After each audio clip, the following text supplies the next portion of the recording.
మాలతిని train ఎక్కించి వచ్చి ఆరుబయట వాల్చి ఉన్న మంచం మీద వాలిపోయి ఆలోచనలో మునిగిపోయాడు చిరంజీవి. కమల వచ్చి భోజనానికి రమ్మని ఎన్నిసార్లు పిలిచినా వినిపించుకోకపోవటంతో మరిదిగారు కళ్ళు తెరుచుకునే కల్లో తేలిపోతున్నారా? కొంపదీసి ప్రేమలో గాని పడ్డారా ఏమిటి? ఇంతకీ ఎవరా సుందరి మిమ్మల్ని కల్లో కట్టిపడేసింది? అంది కమల నవ్వుతూ. కమల పిలుపుతో ఈ లోకంలోకి వచ్చిన చిరంజీవి, మీరన్నది నిజమే వదినా, అమ్మాయి నిజంగా నన్ను కట్టేసుకుంది తొలిచూపులోనే అన్నాడు ఏదో లోకంలో ఉన్నట్లుగా. తొలిచూపులోనే నిన్ను ఆకట్టుకుందంటే చాలా గడుసుపిల్లన్నమాట అంది కమల. అన్నమాట కాదు వదినా, ఉన్నమాటే. మీ చెల్లాయి మాలతి ఇంత గడుసుది కాకపోతే నన్ను ఇలా కట్టిపడేస్తుంది అన్నాడు చిరంజీవి. అంతవరకు నవ్వుతూ మాట్లాడిన కమల మాలతి పేరు వినటంతో సైలెంట్ అయిపోయింది. కమల మొహం చూసిన చిరంజీవి ఆశ్చర్యపోతూ, అదేమిటొదినా ఒక్కసారి అలా అయిపోయారు? నేనేమైనా తప్పుగా మాట్లాడానా అని అడిగాడు. లేదు కానీ ఇది జరిగే పనేనా అని ఆలోచిస్తున్నానంతే. మా చెల్లాయికి కట్నం తీసుకునే వాళ్ళన్నా తీసుకోకపోవడం అనేది ఏదో ఘనకార్యంగా భావించి గొప్పలు చెప్పుకునే వాళ్ళన్నా సరిపడదు. మీ అమ్మా నాన్నలకు నీ ఒక్కడివే సంతానానివి. వాళ్ళ ఆశలన్నీ చాలా పెద్ద ఎత్తులో ఉన్నాయని విన్నాను. అలాంటప్పుడు పిల్లలా సాధ్యపడుతుంది అని ఆలోచిస్తున్నానంతే అంది కమల. ఇంతలో యశోదమ్మ అటుగా వచ్చి, అక్కడ భోజనాలు వడ్డించి ఇక్కడ కబుర్లు వేసుకుని కూర్చున్నావా మీ మర్దితో? ఏరా ఇంతకంటే సమయం దొరకలేదా నీకు? రండి రండి, అవతల మీ పెదనాన్నగారు మీకోసం చూస్తున్నారు అంటూ చిరంజీవి నెత్తిన చిన్న దెబ్బ వేసి వెళ్ళిపోయింది. అక్కడితో ఆ ప్రసంగం ఆగిపోయింది. అయితే కమల మాటలు విన్న తర్వాత కాస్త ఆలోచనలో పడ్డాడు చిరంజీవి. అమ్మా నాన్న ఈ పెళ్లికి ఒప్పుకుంటారా అని. కానీ కమల ఒద్దిక చూశాక తల్లి అన్న మాటలు కాస్త ధైర్యాన్ని ఇచ్చాయి చిరంజీవికి. కమల లాంటి కోడలు దొరికితే చాలు నాకు, అదే 10 లక్షలు పెట్టు అని తరచూ అనేది. అదీ కాక మాలతి మాటల్లో చూపుల్లో ఏదో తెలియని ఆకర్షణ చిరంజీవిని ఆకట్టుకుంది. అందచందాల కంటే స్వంత వ్యక్తిత్వం, చెదరని ఆత్మవిశ్వాసంతో కూడిన చిరునవ్వు చిరంజీవిని బద్దీగా మార్చేశాయి. చేసుకుంటే మాలతినే చేసుకోవాలి, ఎన్ని అడ్డంకులు ఎదురైనా అనుకున్నాడు స్థిరంగా. ఆఫీస్ అయ్యాక అట్టుంచటే స్వాతి ఇంటికి వెళ్ళింది మాలతి. హాయ్ మాలతి, పెళ్లి బాగా జరిగిందా? కమలక్క బాగుందా? నేను రాలేదని తిట్టిందా నన్ను అంటూ ప్రశ్నల వర్షం కురిపించింది స్వాతి. అబ్బబ్బా ఆపవే బాబు నీ జోరు, కాస్త నన్ను ఊపిరి తీసుకొని.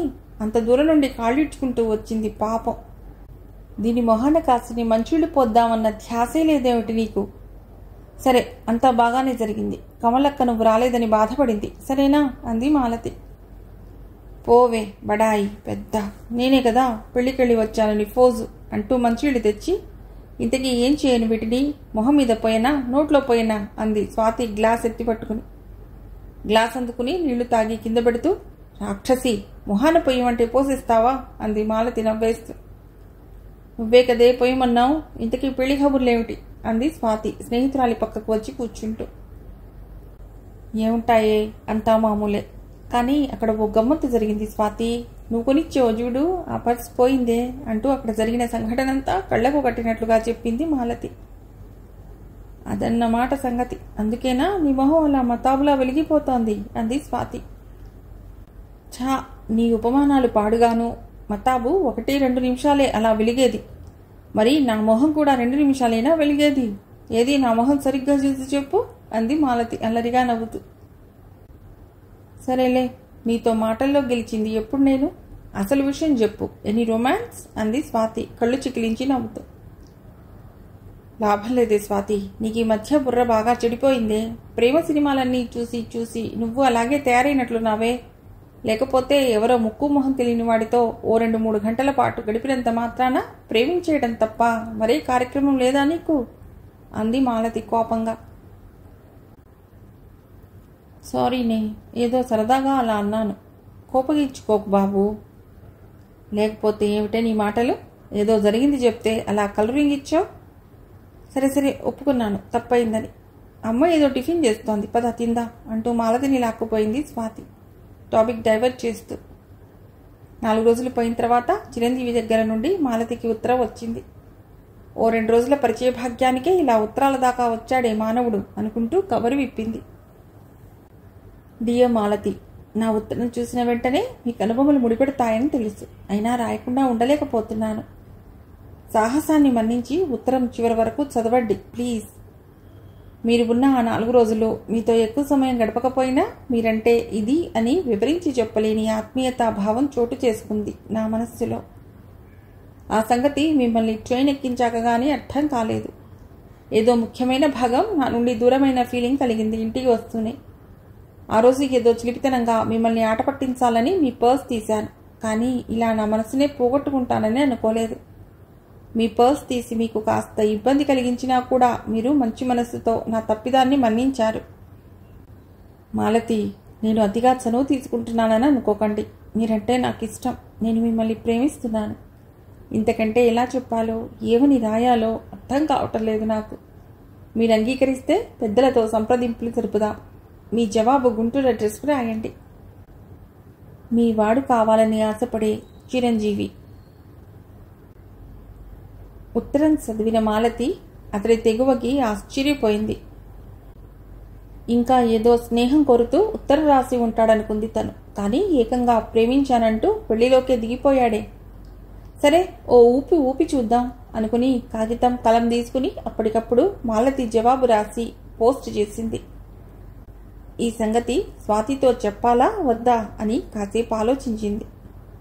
సరే, అతడి నుండి జవాబు వచ్చాక చూద్దాంలే అని చిరంజీవి రాసిన ఉత్తరాన్ని టేబుల్ సరుగులో పడేసింది. తాను ఊహించిన దానికంటే వేగంగా మాలతి దగ్గర నుండి ఉత్తరం రావటంతో ఆశ్చర్యపోయాడు చిరంజీవి. అందులో ఏమని రాసిందో మాలతి అని ఒక్క క్షణం భయంగా అనిపించినా ఉత్తరం తెరవకుండా ఉండలేకపోయాడు. చిరంజీవి గారు, నమస్తే. మీ ఉత్తరం అందింది. చదివి చాలా ఆశ్చర్యపోయాను. మన పరిచయం అతి స్వల్పం. ఇంతలోనే మీరు ఇలాంటి కంక్లూషన్కి రావటం నాకు చాలా ఆశ్చర్యాన్ని కలిగించింది. సినిమాల్లో యువతీ యువకులు చూసుకున్న మరుక్షణంలోనే విచిత్రంగా ప్రేమలో పడిపోతుంటారు. కానీ ఇది సినిమా కాదు, జీవితం. ఎవరి జీవితమైనా ప్రశాంతంగా సాగాలి అంటే పరస్పర అవగాహన ముఖ్యం. అంటే ఒకరి గూర్చి ఒకరు పరిపూర్ణంగా తెలుసుకోవాలని విడమర్చి చెప్పనక్కర్లేదనుకుంటాను. అలా అంటే పెద్దలు కుదిర్చిన పెళ్లిళ్ళు సక్సెస్ అవ్వటం లేదా? ఏ అవగాహనతో వాళ్ళు పెళ్లిళ్ళు చేసుకుంటున్నారు అంటారేమో మీరు. నా ఉద్దేశంలో ప్రేమ వివాహమైనా పెద్దలు కుదిర్చిందైనా ఒకరి అభిరుచులను మరొకరు గుర్తించి గౌరవించే అన్యోన్య దాంపత్యాలను వేళ్ల మీద లెక్కబెట్టవచ్చు. ఎక్కువ మంది సంసారంలో గుట్టురట్టు కాకూడదని జీవితాంతం కాంప్రమైజ్ అయిపోయి నెట్టుకొచ్చేస్తూ ఉంటారు జీవితాలను. కానీ పెళ్లి ఎలా జరిగినా ఇద్దరి మధ్య అండర్స్టాండింగ్ ఉండాలనేది నా ఉద్దేశం. అందుకే ఇదంతా రాస్తున్నాను. మన మధ్య పట్టుమని 10 రోజుల పరిచయం అయినా లేదు. ఒకరి గూర్చి ఒకరికి ఏమీ తెలియదు. కానీ మీరు చాలా త్వరగా ఒక నిర్ణయానికి వచ్చేశారు. వయస్సు ఉద్రేకం వలన ఈ పెళ్లికి ఒప్పుకొని ఏదో తొలి మోజులో కొన్ని రోజులు సరదాగా గడిపి ఆ తర్వాత ఒకరి అభిరుచులు ఒకరికి సరిపడక కీచులాడుకోవటం నాకు ఇష్టం ఉండదు. అందుకే నా అభిప్రాయాలు స్పష్టంగా ముందే చెప్తున్నాను. కట్నం కోసం అమ్ముడుపోయే వ్యక్తిని నేను భర్తగా అంగీకరించలేను. మనం ఇచ్చేటప్పుడు పుచ్చుకుంటే తప్పేమిటి అంటారేమో. తప్పనే చెప్తాను నేను. నా దృష్టిలో కట్నం ఇవ్వడం పుచ్చుకోవడం రెండూ నేరమే. ఈ విషయం ఇప్పుడు తేలిగ్గా అనిపించినా కొన్ని రోజులు పోయాక ఇదే కొండంతగా మారి జీవితాలను కల్లోలభరితం చేయకూడదని నా ఉద్దేశం. ఇంకో విషయం, కట్నం తీసుకోకపోవడం ఏదో గొప్ప ఘనకార్యంలా మాటి మాటికి గొప్ప ప్రదర్శించుకోవడం అనేది నా దృష్టిలో కట్నం తీసుకున్న దానికంటే నీచం. ఇదే నేను చెప్పగలిగేది. భార్యకు భర్త ఎంత అవసరమో భార్య అంతే అవసరం. అటువంటప్పుడు వారి మధ్య ఇచ్చిపుచ్చుకోవలసింది ప్రేమానురాగాలే గాని కట్న కానుకలు, నగలు, నాణ్యాలు కాదు. డబ్బుతో ఒకరిని మరొకరు కొనుక్కోవాలనుకోవటం ఎంత హేయమైన పని. నేను ఏ విషయమైనా సూటిగానే చెప్తాను. ఇదంతా చదివాక కూడా మీ నిర్ణయంలో ఏ మార్పు లేకపోతే you are most welcome into my life. మీరు ఒక నిర్ణయాన్ని తీసుకున్నాక దాని గురించి పునరాలోచన చేసి బాధపడే క్షణం రాకూడదని నా ఆకాంక్ష. సెలవు. మాలతి ఉత్తరం చదివి అంతులేని సంతోషానికి లోనయ్యాడు చిరంజీవి. ఆ ఉత్తరంలో మాలతి అభిప్రాయాలను చదివి పెద్దగా ఆశ్చర్యపోలేదతడు. ఆమె భావాలన్నింటినీ లోగడ కమల ద్వారా విని ఉండటం వల్ల సంతోషం కూడా కలిగింది. ఇంత త్వరగా మాలతి నుండి గ్రీన్ సిగ్నల్ అందుతుందని ఊహించని చిరంజీవి ఎంతో సంతోషపడిపోతూ వెంటనే జవాబు రాశాడు. మై డియర్ మాలతి, నీ ఉత్తరం అందింది. ఇదేమిటి వీడు ఏకవచనంలోకి దిగిపోయాడు అని ఆశ్చర్యపోతున్నావా? ఆత్మీయుల మధ్య మన్నింపులుండరాదని నా ఉద్దేశం.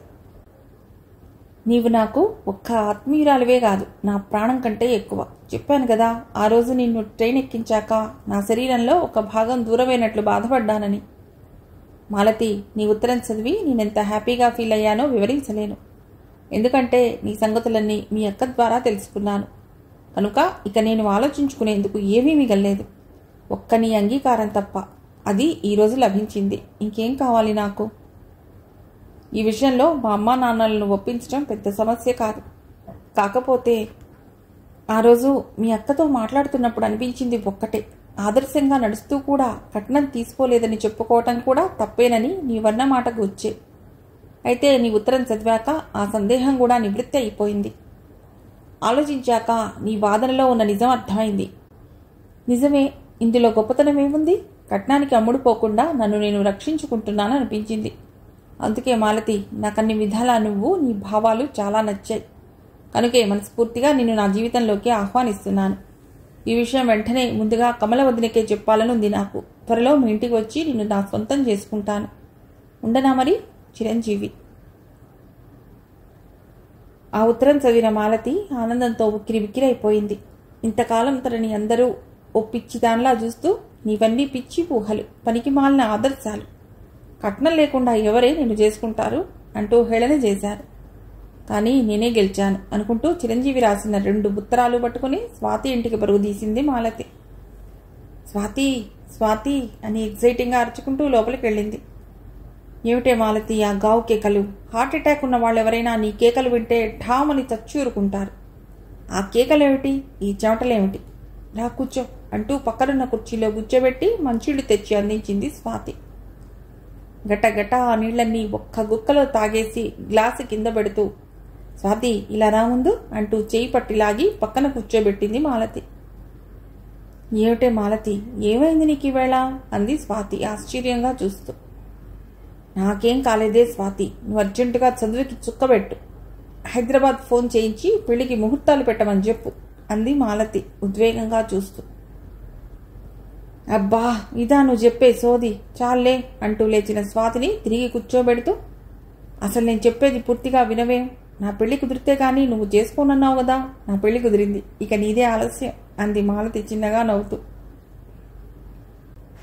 హాయ్, చెప్పావు కాదే ఇంతసేపు. ఇంతకీ వరుడెవరు? ఏం చేస్తుంటాడు? దక్షిణ తాంబూలాలే మాత్రం అంది స్వాతి ఉత్సాహంగా.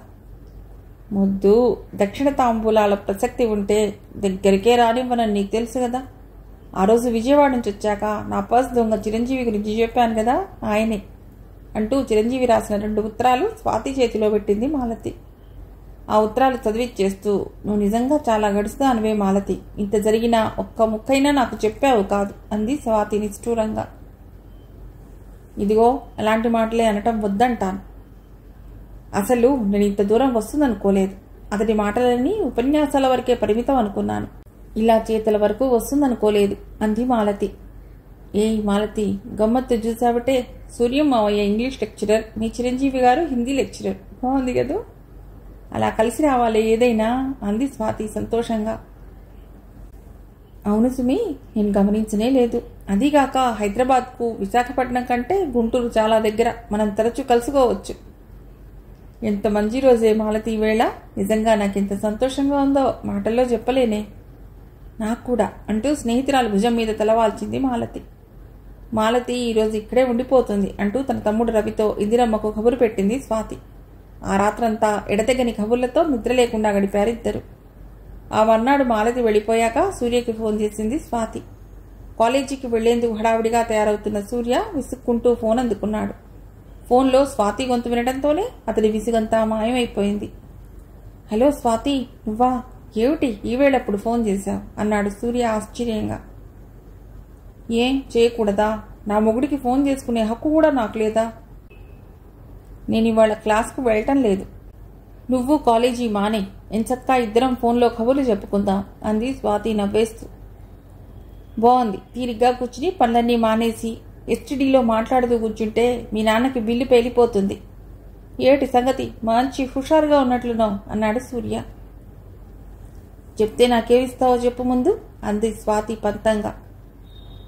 నువ్వు చెప్పేదాన్ని బట్టి ఉంటుందది. ఓ ఓ పిప్పర్మెంట్ బిళ్ళో చాక్లెట్టో ఇస్తాలే అన్నాడు సూర్య తానేమీ తీసిపోనట్లుగా. ఛీ పిసినారి, రేపు పెళ్ళయ్యాక సినిమాకు తీసుకువెళ్ళరా మగడా అంటే ఎందుకు, డబ్బులు దండగా. టీవీలో రోజు ఏదో చెత్త సినిమా వేస్తూ ఉంటారు కదా చూడు అనేట్టున్నావే అంది స్వాతి టీజింగ్గా. ఇదిగో నాకు టైం అయిపోతోంది, వేధించకుండా అసలు సంగతి చెప్పు ముందు. మీ ఇంట్లో కుక్కపిల్ల నీళ్లాడిందా, మీ ఎదురింటి పప్పి బాగా అల్లరి చేస్తోందా, లేక నీ స్నేహితురాలికి ప్రమోషన్ వచ్చిందా అన్నాడు సూర్య గతంలో స్వాతి చెప్పిన కబుర్లు గుర్తు చేసి వెక్కిరిస్తూ. ఇలా అయితే నేను అసలు చెప్పను, ఫోన్ పెట్టేనా మరి అంది స్వాతి అలిగినట్లుగా. వద్దులే చెప్పు మరి, నా బంగారు జాబిల్లి కదా, నా వెన్నెల వానవి కదా, చెప్పు మరి అన్నాడు సూర్య బతిమాలుతూ. అలా రా దారికి, ఇదిగో చెప్పేస్తున్నా, మన పెళ్లికి ముహూర్తం పెట్టించు మావయ్య అంటూ ఫోన్ పెట్టేసింది స్వాతి. ఆ పైన మాట్లాడలేనట్లుగా. అప్పటికే స్వాతి చెంపల్లో కెంపులు పూశాయి. రాత్రి నుండి ఈ మాట సూర్యతో ఎప్పుడెప్పుడు చెప్తానా అని ఎదురు చూసింది స్వాతి. కానీ మాలతి ఉండగా సూర్యకి ఫోన్ చేస్తే తాటాకులు కడుతుందని ఆగిపోయింది. స్వాతి మాటలు వినడంతోనే ఆనందంతో నోటమాట రాలేదు సూర్యకి. స్వాతి స్వాతి అంటూ పిలిచినా సమాధానం రాకపోవడంతో తానే డైల్ చేశాడు. Hello Swathi, thank you so much. Swathi thank you, ఇన్నాళ్ళకి నా నిరీక్షణ ఫలించిందన్నమాట. చెప్తే నాకేమిస్తావో చెప్పు ముందు. అయితే మీ మాలతికి కూడా పెళ్లి కుదిరి ఉండాలి అన్నాడు సూర్య. అవును, మీకెలా తెలుసు అంది స్వాతి. ఎందుకంటే తన పెళ్లి కోసమనే నువ్వు ఇన్నాళ్ళు ఆగావని నాకు తెలుసు కనుక. ఇన్నాళ్లకు నా కష్టాలు గట్టెక్కించింది మీ ఫ్రెండ్. సరే సాయంత్రం మాట్లాడుకుందాం, ముందు అర్జెంటుగా ఈ సంగతి అమ్మా నాన్నలకు చెప్పాలి. బాయ్ అంటూ ఫోన్ పెట్టేశాడు. పెళ్లి ముహూర్తాలు సూర్యతో కూతురు చెప్తుండగా విన్న రంగారావు స్వాతి దగ్గరికి వచ్చి నిజమా అంటూ కూతురి ఎదుటి మీద ముద్దు పెట్టుకున్నాడు. ఈ కబురు విన్న జానకమ్మ ఆనందానికి అంతే లేదు. స్వాతి సిగ్గుగా నవ్వేస్తూ అక్కడి నుంచి వెళ్ళిపోయింది. ఇటు స్వాతి ఇంట్లో అటు మాలతి ఇంట్లో పెళ్లి పనులు చురుగ్గా సాగిపోతున్నాయి. ఇప్పటి వరకు చదువుకుంటానని ముండిపట్టు పట్టిన స్వాతి హఠాత్తుగా తన నిర్ణయం ఎందుకు మార్చుకుందో సూర్యకి తప్ప ఎవ్వరికీ అర్థం కాలేదు ముందు. ఆ తర్వాత మాలతి ఇంట్లో పెళ్లి సన్నాహాల గురించి విన్నాక విషయం పూర్తిగా అర్థమైంది రంగారావుకి, జానకిను. ఇద్దరు పెళ్లిళ్లకు ఒక్కరోజు తేడాలో ముహూర్తాలు కుదిరాయి. రంగారావు ఇంట్లో అదే మొదటి శుభకార్యం గనుక పెళ్లి ఏర్పాట్లన్నీ భారీ ఎత్తున జరుగుతున్నాయి. రంగారావు ఉద్యోగం మంచిదే అయినా ఆదాయానికి మించిన ఖర్చులు. ఆ పైన ఎవరైనా కష్టంలో ఉంటే ఆదుకునే మంచితనం వలన పెద్దగా వెనకేసిందేమీ లేకపోయింది. కూతురు పెళ్లి కోసం పీఎఫ్ నుండి నాన్ రిఫండబుల్ లోన్ తీసుకున్నాడు రంగారావు. కళ్యాణ మంటపం బుకింగ్, భోజనాల క్యాటరింగ్లకు, డెకరేషన్కు అడ్వాన్స్ ఇచ్చేశాడు. కూతురికి అల్లుడికి బియ్యాల వారికి బట్టలు తీసుకున్నారు. ఆ చేత్తోనే దగ్గర వాళ్ళందరికీ పెళ్లిలో పెట్టేందుకు బట్టలు కొన్నారు. సూర్య స్వాతి కోసం పచ్చలు, కెంపులు పొదిగిన హారం, గాజులు, చెవికమ్మలు తీసుకున్నాడు. స్వాతి తన పాకెట్ మనీ కోసం తండ్రి ఇచ్చిన డబ్బులోంచి కొంత దాచి ఉంచింది. అందులో నుండే అప్పుడప్పుడు రవికి చిన్న చిన్న బహుమతులు కొనిస్తూ ఉండేది. సూర్య కోసం పెళ్లికి అందమైన డైమండ్ రింగ్ కొంది.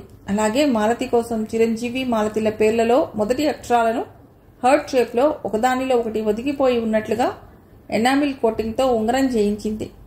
తన తమ్ముడి కోసం మంచి సూట్ కుట్టించింది. ఇంత డబ్బు నీకెక్కడిదే స్వాతి అంటూ జానకమ్మ ఆశ్చర్యపోతే, ఇదంతా ఇన్నాళ్ళు మీరు నా ఖర్చులకు ఇచ్చిందే కదమ్మా, నాకు ప్రత్యేకంగా ఖర్చులే ఉంటాయి, అదంతా ఇప్పుడు ఇలా పనికొచ్చింది అంది స్వాతి నవ్వేస్తూ. జ్ఞాపకాల్లో కూరుకుపోయిన మాలతి కింద నుండి అత్తగారి పిలుపు వినిపించడంతో ఈ లోకంలోకి వచ్చింది. అమ్మాయి మాలతి, అబ్బాయి వచ్చే వేళయింది, నువ్వు ఇంకా అలాగే కూర్చుంటే ఎలా? ఈరోజు మీ అక్క దగ్గరకు విజయవాడ వెళ్ళాలనుకున్నాం కదా అందావిడ గుర్తు చేస్తున్నట్లుగా. అయ్యో నేను ఆ సంగతే మర్చిపోయాను అత్తయ్య అంటూ గబగబా కిందకు దిగి వచ్చింది మేడ మీద నుండి. సరేలే, ఇప్పుడు మాత్రం ఏం మునిగిపోయింది, త్వరగా తయారవు, మళ్ళీ వాడు వచ్చాడంటే చిందులు వేస్తాడు అందావిడ. సరిగ్గా మాలతి స్నానం చేసి రెడీ అయ్యే సమయానికి చిరంజీవి కాలేజీ నుండి వచ్చాడు. మాలతిని చూసి సంతృప్తిగా తలపంకిస్తూ, గుడ్, అలా ఉండాలి మాలతంటే అంటూ తయారయ్యేందుకు హుషారుగా మేడ మీదకు వెళ్ళిపోయాడు. టిఫిన్ చేసి ఇద్దరూ బైక్ మీద విజయవాడ బయలుదేరారు. చిరంజీవి హుషారుగా దారి పొడుగునా కబుర్లు చెప్తుంటే మాలతి అన్యమనస్కంగా అవన్నీ వింటూ అని పొడి పొడిగా అనటం తప్ప తనంతట తానుగా ఒక్క మాట కూడా మాట్లాడలేదు. చూసి చూసి విసిగిపోయిన చిరంజీవి బండి ఆపి మాలతిని దిగమని తాను దిగి బండి స్టాండ్ వేశాడు. ఇదేమిటి ఇక్కడ ఆపేశారు అంది మాలతి ఆశ్చర్యంగా చూస్తూ. మాలతి, ఉదయం చెప్పాను నువ్వు ఇలా ఉండటం నాకేమీ బాగుండటం లేదని. కానీ నీ ధోరణి ఏం మారలేదు.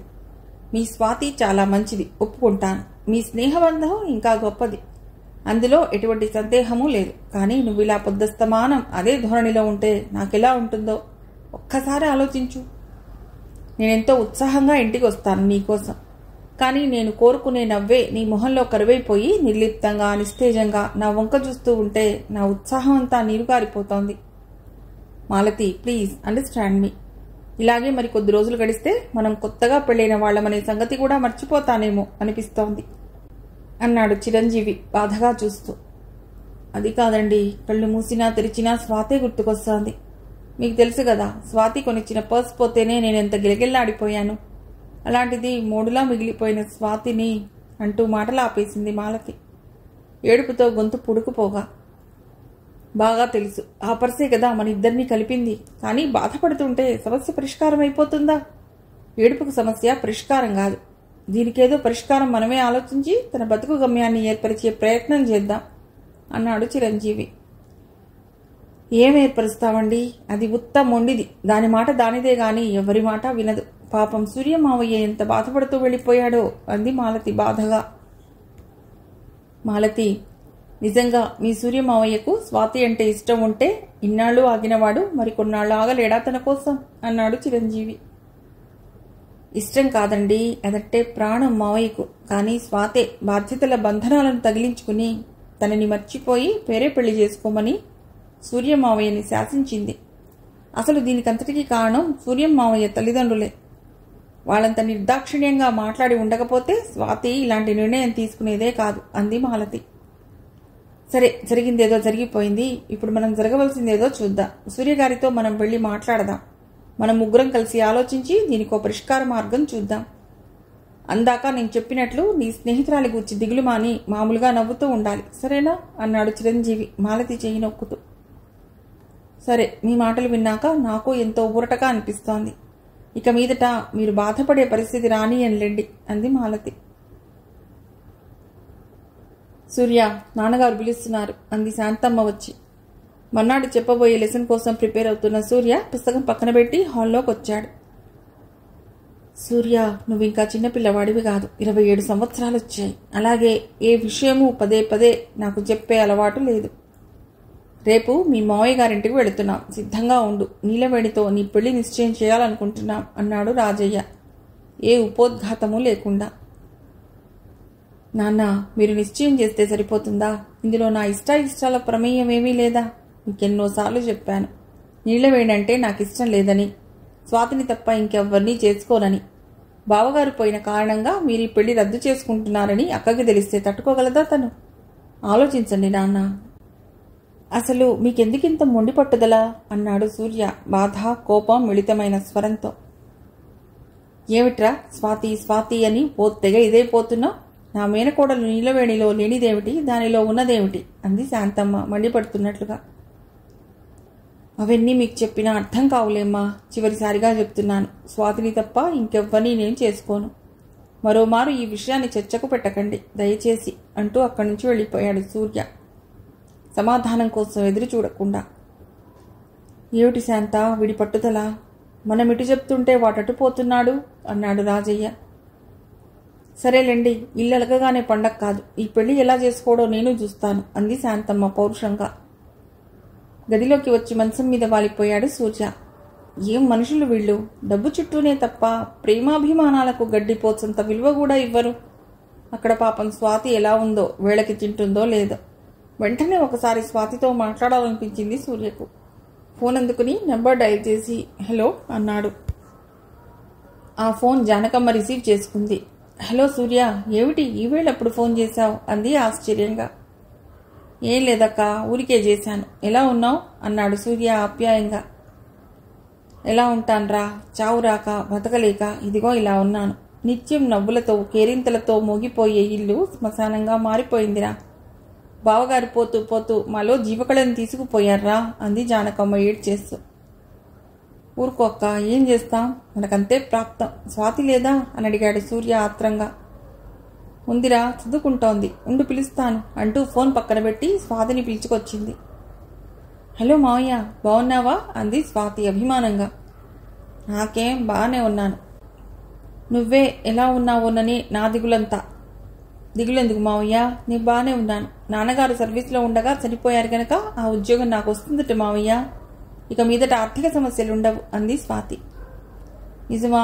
కంగ్రాట్స్ స్వాతి. మరి ఇంకే, నీకు ఉద్యోగం ఉంటుంది కనుక మన పెళ్లికి ఇక ఎటువంటి ఆటంకమూ ఉండదు అన్నాడు సూర్య ఉత్సాహంగా.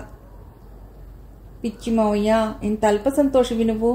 మన పెళ్లికి ఆటంకం ఉండదు సరే, అమ్మని తమ్ముని చూడవలసింది నేనే కదా, అది విస్మరిస్తున్నావు నువ్వు నిర్లిప్తంగా అంది స్వాతి.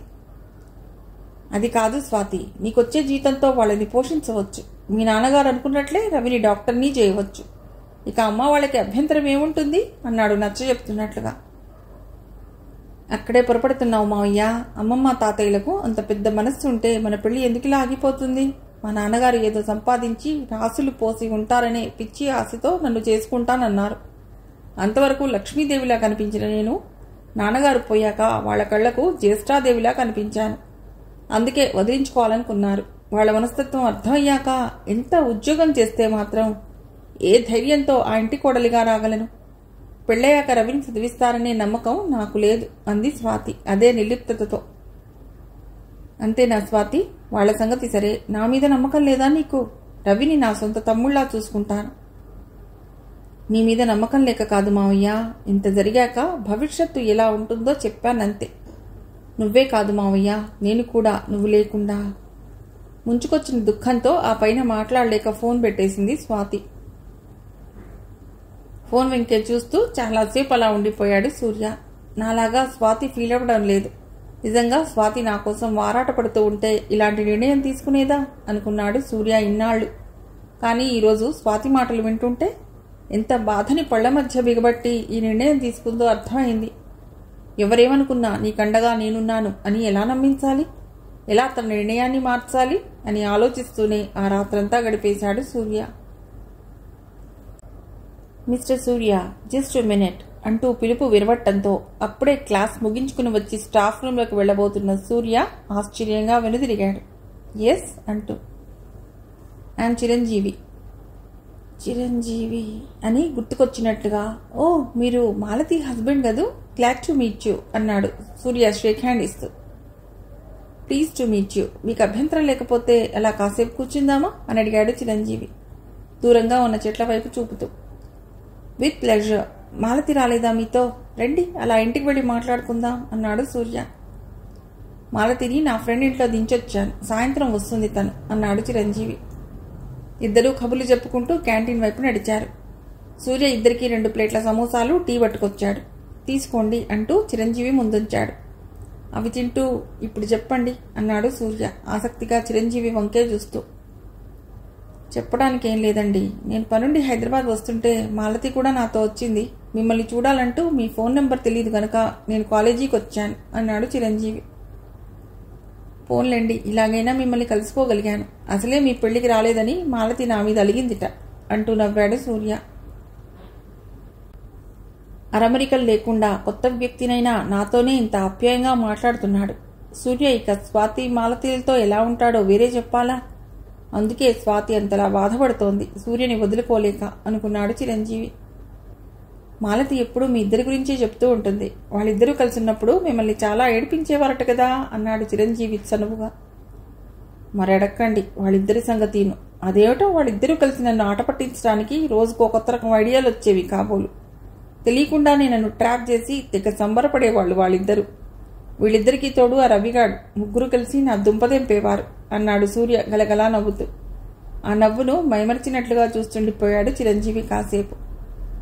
సాయంత్రం ఎక్కడ కలుద్దాం? మీరు మా ఫ్రెండ్ ఇంటికి వస్తారా లేక ఇంకెక్కడైనా అన్నాడు చిరంజీవి. తమ ఇంటికి ఆ నవదంపతులను ఆహ్వానించే సాహసం చేయలేకపోయాడు సూర్య. అలానే వాళ్ళ ఫ్రెండ్ ఇంటికి వెళ్ళటానికి మొహమాటంగా అనిపించింది. ఇళ్లకొద్దులండి, సాయంత్రం ట్యాంక్ బండ్ దగ్గర తెలుగు తల్లి విగ్రహం వద్ద ఉండండి, నేను వచ్చి పికప్ చేసుకుంటాను. రాత్రికి సరదాగా ఎక్కడైనా డిన్నర్ చేద్దాం అన్నాడు. ఓకే, మరి నేను వెళ్ళొస్తాను అంటూ లేచాడు చిరంజీవి. సరే అంటూ మరోసారి చిరంజీవికి షేక్ హ్యాండ్ ఇచ్చాడు సూర్య. అనుకున్నట్లుగానే ముగ్గురు ట్యాంక్ బండ్ దగ్గర కలుసుకున్నారు ఆ సాయంత్రం. సూర్యని చూస్తూనే బాగున్నారా మావయ్య అంటూ మాలతి ఆప్యాయంగా పులకరించింది. బాగున్నానమ్మా, నువ్వు బాగున్నావా? సారీ మాలతి, మీ పెళ్ళికి రాలేకపోయాను అన్నాడు సూర్య అపాలజెటిక్గా. దాందే ఉందిలేండి మావయ్య, రాలేకపోయినా మనసులో అభిమానం ఉంటే చాలు నాకు అంది మాలతి. అభిమానం ఎప్పుడూ ఉంటుందమ్మా, ఆ రోజు నా మనసేం బాగుండక రాలేకపోయాను అన్నాడు సూర్య కారణం చెప్తూ. ఆ మాత్రం నేను అర్థం చేసుకోగలను మావయ్య, ఇంకా విషయం వదిలేయండి. ఏమిటి సంగతులు? అమ్మా నాన్న ఎలా ఉన్నారు?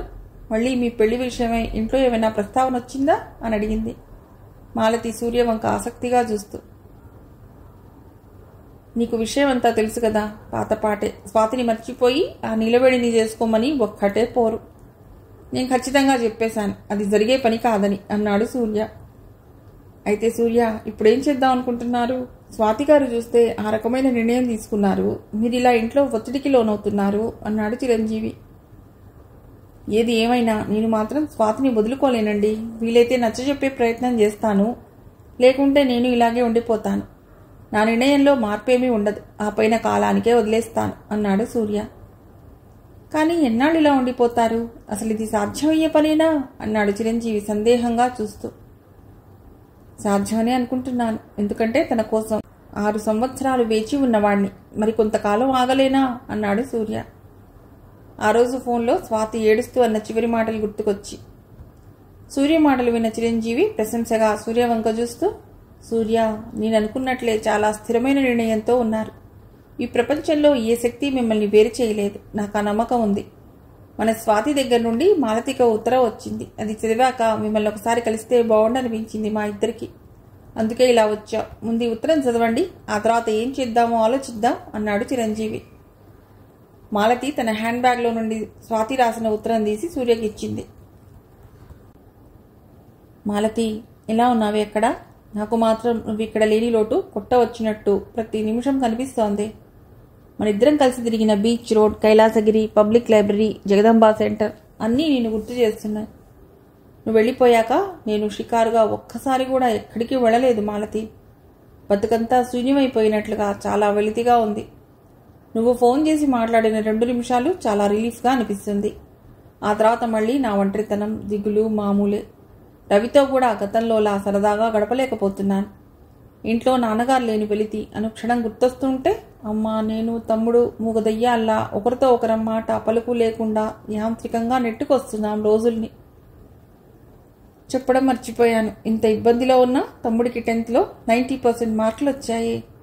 నాకు జాబ్ రావడానికి ఇంకా 7-8 నెలలు పడుతుందిట. నాన్నగారు పోయిన కొత్తలో 5-6 నెలల్లో వస్తుందన్నారు. ఆ మాట చెప్పి 2 నెలలు అయింది. ఇప్పుడు ఇంకా 7-8 నెలలు అంటున్నారు. ఒకందుకు ఇది మంచిదే. అయినా ఈ 7-8 నెలలు అప్పులకి పోగా మిగిలిన డబ్బు సరిపోతుందా ఇంటి ఖర్చులకు అని భయంగా ఉంది మాలతి. మాకు పెన్షన్ సౌకర్యం ఉన్నా బాగుండును. అమ్మకి నాన్నగారి తరఫున ఎంతో కొంత పెన్షన్ వచ్చేది ఇల్లు గడపటానికి. నగలమ్మితే ఏ కొరత ఉండదు. కానీ ఇప్పుడున్న పరిస్థితిలో ఆ నగల మీద చెయ్యి వేస్తే అమ్మ భరించలేదని ఆలోచిస్తున్నాను. పోనీ ఏదైనా టెంపరీ జాబ్ చేద్దామంటే చదువాపడం ఇష్టం లేదే మాలతి. ఈ చదువు కోసమే కదా మావయ్యని ఇంత కష్టపెట్టి చేతులా దూరం చేసుకున్నది. మొన్న మావయ్య ఫోన్ చేసినప్పుడు నాకు ఉద్యోగం వస్తుందని చెప్పానే, అది విని మావయ్య ఎంతో సంతోషపడిపోతూ మా పెళ్లికి ఇకపై ఎటువంటి ఆటంకం ఉండదన్నాడే. మావయ్యని వదులుకోవటం నాకు మాత్రం సంతోషమా చెప్పు? కానీ అమ్మమ్మ తాతయ్యల నిజస్వరూపం తెలిసాక ధైర్యం చేయలేకపోతున్నానే మాలతి. మరోపక్క ఈ విషయాలన్నీ అమ్మకి తెలిస్తే ఎంత బాధపడుతుందోనని బెంగగా ఉంది. మా దురదృష్టం కొద్దీ నాన్నగారిని కోల్పోయాం. ఇక ఉన్న అమ్మని కూడా పోగొట్టుకుని ఎలా బతకాలే మేమిద్దరము? నాన్నగారు అర్థంతరంగా పోవటం వల్ల మా పెళ్లి ఆగిపోయింది. అమ్మమ్మ వాళ్లే వద్దంటున్నారని తెలియనివ్వకుండా చిన్నప్పటి నుండి నాకున్న మొండితనాన్నే ఇప్పుడు ఆయుధంగా ప్రయోగిద్దాం అనుకుంటున్నాను. అమ్మ దృష్టిలో నేను ఎలాగో మొండిపిల్లనే కదా, అందుకే నేనే ఈ పెళ్లికి సుముఖంగా లేనట్లు అమ్మని నమ్మించే ప్రయత్నం చేస్తున్నాను. పాపం పిచ్చి అమ్మ ఈజీగా నమ్మేస్తోంది. దాంతో ఇక మావయ్య అమ్మమ్మలను పెళ్లి కూర్చి అడగదు. అలా ఈ సమస్యకు తాత్కాలికంగా తెరపడుతుంది. ఈలోగా మావయ్యకు పెళ్ళైపోతే రత్నం లాంటి తన తమ్ముడు చేయిజారిపోయాడని అమ్మ నన్ను 4 తిట్టి ఊరుకుంటుంది. ఇంతకు మించి మరో మార్గం నాకు కనపట్టలేదు. కానీ మావయ్యకు వేరే అమ్మాయితో పెళ్లి అనే మాట నా మనసుకు ములులా గుచ్చుకుని బాధ పెడుతోంది. నిజంగా మామయ్య ఎవరినైనా చేసుకుంటే నేను తట్టుకోగలనంటావా? అసలు ఒక్కోసారి నాకేమనిపిస్తుందో తెలుసా? ఈ బాధ్యతలను బరువును పక్కన పెట్టి మావయ్యను పెళ్లి చేసుకుని హాయిగా సెటిల్ అయిపోదామని ఉంది. కానీ అది సాధ్యం కాదు కదా. అందుకే నా వ్యధ అంతా నీతో ఇలా వెళ్ళబోసుకుంటున్నాను. ఏదో నా బాధలో పడి నువ్వెలా ఉన్నావో, నీ సంగతి ఏమిటో కనుక్కోలేదు. చూసావా ఎలా ఉంది కొత్త కాపురం? 3 సినిమాలు, 6 షికార్లుగా ఎంజాయ్ చేస్తున్నావా? అక్క దగ్గరకు వెళ్తానన్నావు, వెళ్ళావా? వివరాలు రాయి. ఇంత బాధలోనూ నీ ఉత్తరాలే నాకు ఊరటనిచ్చేది. ఫోన్ చేస్తున్నాను కదా అని ఉత్తరాలు రాయటం అశ్రద్ధ చేయవు కదా. ఉంటానే మాలతి.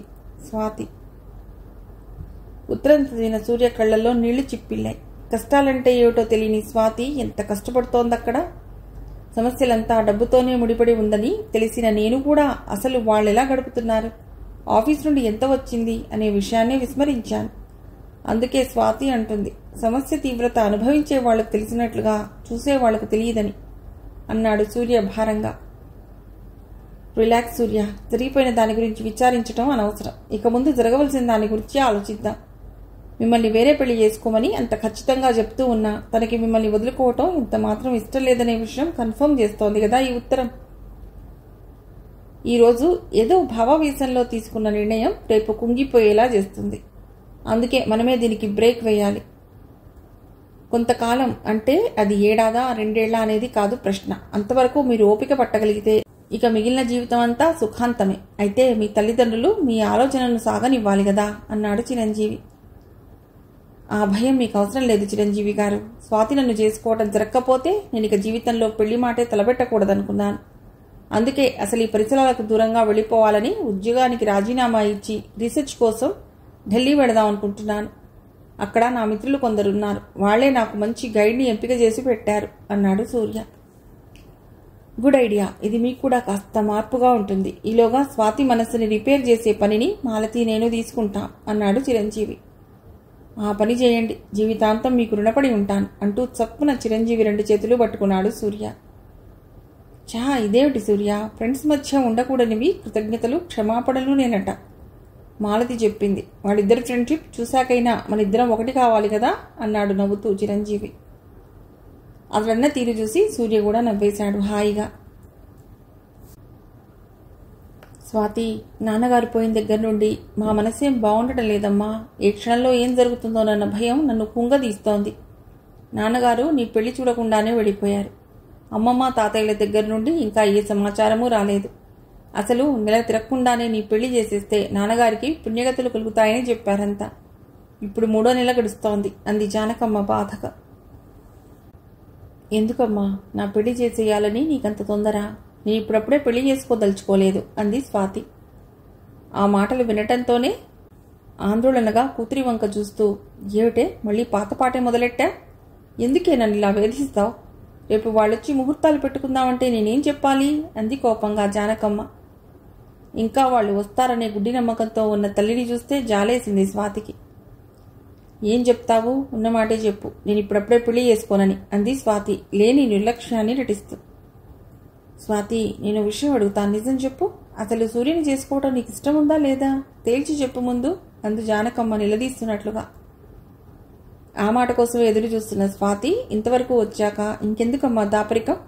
నాకు ఈ పెళ్లి మొదటి నుండి ఇష్టం లేదు. మావయ్యకు వేరే సంబంధం చూసి చేసేయమని చెప్పు అంది. బాధ్యతలు మీద పడతాయనే భయంతో నన్ను చేసుకోకూడదని వాళ్ళు అనుకుంటున్న సంగతి తెలిస్తే తల్లి గుండె ఆగిపోతుందని ఆ నిందని తన మీదే వేసుకుంది స్వాతి. ఛీ, నా కడుపున చిడబుట్టావు గదే. నేను మొదటి నుండి నీ వైఖరిని అనుమానిస్తూనే ఉన్నాను. కానీ ఏదో చిన్నతనం వల్ల అలా చేశావనుకుంటున్నానే కానీ ఇంత బరితెగిస్తావనుకోలేదు అంది ఏడుస్తూ.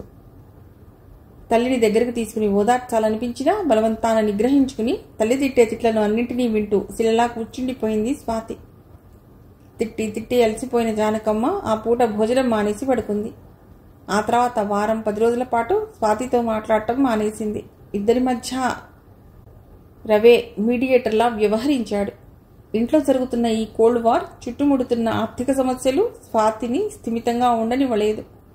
యూనివర్సిటీ నుండి 2 బస్సులు మారితే గానీ ఇంటికి రావటానికి కుదరదు స్వాతికి. ఒక బస్సు దిగి 2వ బస్సు క్యాచ్ చేసేందుకు రోడ్ క్రాస్ చేస్తున్న స్వాతి ప్రధ్యానం వలన ఎదురుగా వస్తున్న వాహనాన్ని గమనించలేదు. ఫలితంగా యాక్సిడెంట్కు గురై ఎడమ చేయి విరగొట్టుకుంది. తప్పు స్వాతిదే అయినా అందరూ బండి నడుపుతున్న వ్యక్తినే తప్పుపట్టారు. అతడు కూడా గాబరా పడిపోతూ స్వాతిని డాక్టర్ దగ్గర తీసుకువెళ్లి కట్టించి ఇంటి దగ్గర దింపి వెళ్ళాడు. కూతురు అలా దెబ్బలతో ఇంటికి రావడంతో జానకమ్మ తల్లడిల్లిపోయింది. అంతవరకు కూతురు మీదున్న కోపాన్ని పక్కన పెట్టి సపర్యలు చేయడంలో మునిగిపోయింది.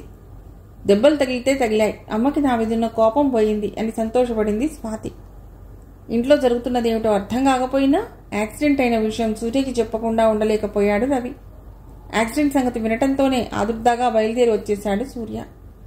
సూర్యని చూడటంతోనే స్వాతి, జానకమ్మ ఆశ్చర్యపోయారు. కుశల ప్రశ్నలయ్యాక, నీకెలా తెలిసింది సూర్య ఈ సంగతి అని అడిగింది జానకమ్మ.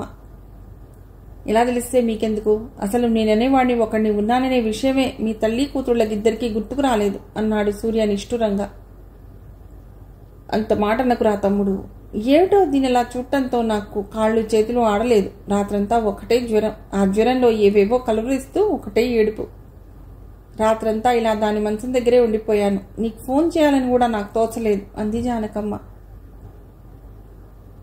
అదంతా మౌనంగా వింటూ ఉండిపోయింది స్వాతి, ఏవీ మాట్లాడకుండా. జానకమ్మ వంటింట్లోకి వెళ్ళాక సూర్య ఆప్యాయంగా స్వాతి మొహం మీద పడిన ముంగుర్లు సవరిస్తూ, ఎలా ఉంది స్వాతి, బాగా నొప్పిగా ఉందా అన్నాడు లాలనగా. సూర్య చెయ్యిని గట్టిగా పట్టుకుని చెంపకు ఆనించుకుంటూ, ఇలా ఉంటే చాలా హాయిగా ఉంది మావయ్య, కానీ అమ్మతో చెప్పేశాను నువ్వంటే నాకు ఇష్టం లేదని అంది స్వాతి కన్నీళ్లతో. ఏ పిచ్చి, ఇప్పుడు అవన్నీ ఎందుకు నీకు? రిలాక్స్, ఓ 2 రోజులు నేను ఇక్కడే ఉంటాను కదా, అన్ని దిగుళ్ళు మర్చిపోయి విశ్రాంతి తీసుకో అన్నాడు సూర్య. ఆ మాటలు వినటంతోనే స్వాతి కనుకునుకుల నుండి నీళ్లు జారాయి దిండు మీదకు. సూర్య సున్నితంగా కళ్ళొత్తుతూ ప్రేమగా నుజ్జి మీద ముద్దు పెట్టుకుని, don't fear my baby, I'm always for you అంటూ చెంప మీద చిన్నగా తట్టాడు చేత్తో. మరుసటి రోజు జానకమ్మ వంట చేస్తున్నప్పుడు అక్కడికి వెళ్లి కూర్చున్నాడు సూర్య. ఏమిటక్క విశేషాలు అంటూ. ఏముంటాయిరా, అంతా మామూలే. స్వాతి వరసే నాకేం నచ్చడం లేదు అంది జానకమ్మ కూతురు తనతో అన్న మాటలు సూర్యతో చెప్పేందుకు మనస్సు రాక. స్వాతి గుర్చి నువ్వేం వరి అవ్వకు, తన సంగతి నేను చూసుకుంటాను. బావగారు పోయాక ఎంత వచ్చింది, ఎంత మిగిలింది, స్వాతికి ఉద్యోగం రావటానికి ఎన్నాళ్ళు పడుతుంది, వివరాలు చెప్పముందు అన్నాడు సూర్య. ఏం చెప్పమంటావు, రావడం అయితే 2.5 లక్షలు వచ్చింది. లోన్స్ అన్నీ క్లియర్ అయ్యి అందులోంచి 2 లక్షలు మీ బావగారు ష్యూరిటీ సంతకం పెట్టారు కదా, దానికి కట్టాం. మిగతా 50లో ఓ 10,000 చిల్లర అప్పులు తీర్చాం. 15,000 ఈ 3 నెలలు జాగ్రత్తగా ఖర్చు చేస్తూ వచ్చాం. ఇక 25,000 మిగిలాయి. ఉద్యోగం చూస్తే ఇంకా 7-8 నెలల దాకా రాదంటున్నారు. ఇప్పుడు చేతికి నోటికి అయిపోయింది నా పరిస్థితి. నాకు చెప్తే బాధపడతానని స్వాతి ఏం చెప్పకుండా అన్నీ అదే చూస్తోంది. కానీ నాకు తెలియకుండా ఎలా అవుతుంది? నాకైతే నా నగలన్నీ అమ్మేసి డబ్బు బ్యాంకులో వేద్దామని ఉంది.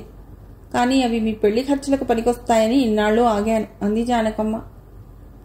అంత అవసరం ఇప్పుడేమొచ్చిందక్క? రవిగాడి పైసదులకు చాలా అవసరాలు ఉంటాయి, అప్పుడు వాటిని వినియోగిద్దాం. ఇదిగో నేను 30,000 తెచ్చాను, ప్రస్తుతానికి ఉంచు అంటూ జోబులో నుండి డబ్బు తీసి జానకమ్మ చేతిలో పెట్టాడు సూర్య. అదేమిట్రా, నేను నీకు ఇవ్వవలసింది పోయి నీ దగ్గర తీసుకోనా? అమ్మా నాన్నలకి తెలిస్తే ఏమైనా బాగుంటుందా అంది జానకమ్మ సంశయంగా చూస్తూ. ఇందులో బాగుండకపోవడానికి ఏముందక్క, మనిద్దరం చిన్నప్పటి నుండి ఓ తల్లి పిల్లల్లా పెరిగాం. ఇప్పుడు నీది నాది అనే భేదాలెంచకు. చెప్పడం మర్చిపోయాను, నేను జాబ్ రిజైన్ చేశాను. మరో 10 రోజుల్లో రీసెర్చ్ కోసం ఢిల్లీ వెడుతున్నాను. ఆ సంగతి చెప్దామని బయలుదేరి వద్దాం అనుకున్నాను ఇక్కడికి. ఇదిగో ఇంతలో ఇలా జరిగింది. ఇక నువ్వలా అంటే నేనేమనగలను, కానీ బంగారం లాంటి ఉద్యోగం వదులుకుని ఎంత దూరం వెళ్తే ఎలారా అంది జానకమ్మ దిగులుగా. వెళ్తేనే ఫ్యూచర్ బాగుంటుందక్క. ఇంకో సంగతి, నా రీసెర్చ్ అయ్యే వరకు మా పెళ్లి వాయిదా వేస్తే మంచిదని ఆలోచిస్తున్నాను. నీ అభిప్రాయం ఏమిటి అన్నాడు సూర్య. తన రీసెర్చ్ వల్లనే పెళ్లి ఆగిపోతుందంటే అక్క మనసు శాంతిస్తుందని అనుకొని. ఈ ప్రస్తావన విని తెల్లబోయింది జానకమ్మ. కూతురన్న మాటల గురించి తమ్ముడికి ఏమని చెప్పాలి అని బెంగపెడుతున్న జానకమ్మకి ఈ మాటలు కొంత ఊరట కలిగించాయి. అలాగే ఇంత అభిమానంగా తమని చూసుకునే తమ్ముడి మనస్సు నొప్పించాలంటే మనస్సు రాలేదు ఆమెకి. అందుకే ఏవీ తెలియని దానిలా మౌనంగా ఉండిపోయింది. ఆ 2 రోజులు అక్కడ ఉండి ఏవీ జరగనట్లే జానకమ్మతోనూ స్వాతితోనూ కబుర్లు చెప్తూ గడిపేశాడు సూర్య. రవితో చదువు గురించి చర్చించాడు. ఎలా చదివితే బాగుంటుందో, ఎంసెట్లో మంచి ర్యాంక్ సాధించాలంటే ఏం చేయాలో 1కి 10 సార్లు చెప్పాడు. సూర్య ఢిల్లీ వెళ్తున్నాడని విని అందరికంటే ఎక్కువ ఆశ్చర్యపోయింది స్వాతి. తన మూలంగానే మామయ్య ఇలా ఉద్యోగానికి రాజీనామా చేసి వెళ్ళిపోతున్నాడని లోపల మదన పడిందే గాని ధైర్యం చేసి ఎందుకు ఇలా చేస్తున్నావు మామయ్య అని అడగలేకపోయింది. వెళ్లే ముందు, స్వాతి, దేని గురించి ఎక్కువగా ఆలోచించి మనస్సు పాడు చేసుకోకు. నీ కష్టంలో సుఖంలో నేనెప్పుడూ నీకు తోడుగా ఉంటానని మర్చిపోకు. నీ దృష్టిని పూర్తిగా చదువు మీదే కాన్సన్ట్రేట్ చెయ్యి. ఎలాగో జాబ్ వచ్చేందుకు 7-8 నెలలు పడుతుందంటున్నారు గనక ఏ చింత లేకుండా పీజీ పూర్తి చేయి. అదో అదనపు క్వాలిఫికేషన్గా ఉపయోగపడుతుంది నీకు.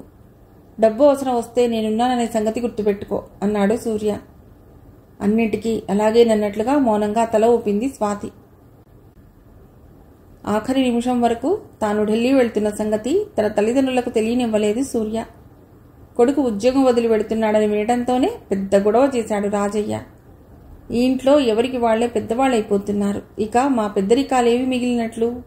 మేమేం రాళ్లెత్తమన్నామా బండలెత్తమన్నామా? హాయిగా పెళ్లి చేసుకుని పిల్లా పాపలతో సుఖంగా ఉండమంటే అదేదో అపరాధంలా ఇలా దేశాలు పట్టిపోతున్నావు. నీకిదేమైనా బాగుందా అని అడిగాడు రాజయ్య. అయినా నేను జాబ్ రిజైన్ చేసింది బలాదూరుగా తిరగటానికి కాదు, రీసెర్చ్ కోసం. రీసెర్చ్ చేసి డాక్టరేట్ సంపాదిస్తే ఇంకా మెరుగైన పొజిషన్ వస్తుంది నాకు. అందులో తప్పేమిటో మీరెందుకు ఇంత రాద్ధాంతం చేస్తున్నారో నాకు అర్థం కావటం లేదు అన్నాడు సూర్య. సూర్య అలా అనటంతో కొడుకు వంక నిస్సహాయంగా చూస్తూ, ఒరే సూర్య, నీ మాటలు నా దగ్గరెట్రా? సరే, స్వాతిని చేసుకోవద్దన్నామనే కదా నీవిలా ఇల్లు వదిలి వెళ్ళిపోతున్నది. నీ ఇష్టం, దాన్నే చేసుకుని ఊరేగు. అంతేగాని ఈ వయసులో మమ్మల్ని ఇలా విడిచిపెట్టి వెళ్ళకురా అన్నాడు ప్రాధేయపడుతున్నట్లుగా. తండ్రి తనని తిడతాడనుకున్నాడు గాని ఇంత త్వరగా తన పట్టుదలను వదిలి రాజీకి వస్తాడనుకోలేదు సూర్య. అంత తగ్గిపోయి మాట్లాడిన తండ్రితో వాదన పెంచుకోలేకపోయాడు సూర్య. అదే లేదు నాన్న, మీరేదో స్వాతిని వద్దన్నారని కాదు. నాకెప్పటి నుండో ఢిల్లీ యూనివర్సిటీలో రీసెర్చ్ చేయాలని కోరిక. అది నాళ్లకు తీరిందంతే, అంతేగాని మిమ్మల్ని నొప్పించాలని కాదు అన్నాడు సూర్య మృదువుగా. శాంతమ్మ కూడా కొడుకు నిర్ణయం విని ఢీలా పడిపోయింది. తాను కూడా రాజీకొచ్చినట్లుగా, బాబు, ఈ వయసులో మాకు కావాల్సింది నీ సుఖమేరా, నిన్ను కష్టపెట్టాలని కాదురా స్వాతిని వద్దన్నది అంటున్న తల్లి మాటలను మధ్యలోనే ఆపేస్తూ, ఇప్పుడు అవన్నీ ఎందుకమ్మా, నాకు మీ మీద ఏ కోపమో లేదు, నన్ను నమ్మండి అన్నాడు సముదాయిస్తున్నట్లుగా. అలా సూర్య ఎవ్వరినీ నొప్పించకుండా ఢిల్లీ వెళ్ళిపోయాడు. ఢిల్లీ వెళ్ళిన తర్వాత స్వాతికి ధైర్యం చెప్పు ఉత్తరాలు రాస్తున్నాడు సూర్య. అలాగే స్వాతి ఉత్తరాల్లో కూడా చెప్పలేని విషయాలను మాలతి, చిరంజీవి రాసే ఉత్తరాల ద్వారా తెలుసుకుంటూ దానికి తగిన విధంగా తమ ముగ్గురి ఆలోచనలను క్రోడీకరించి భవిష్యత్ ప్రణాళికకు రూపకల్పన చేయసాగాడు. మిగిలిన కథ తర్వాతి భాగంలో.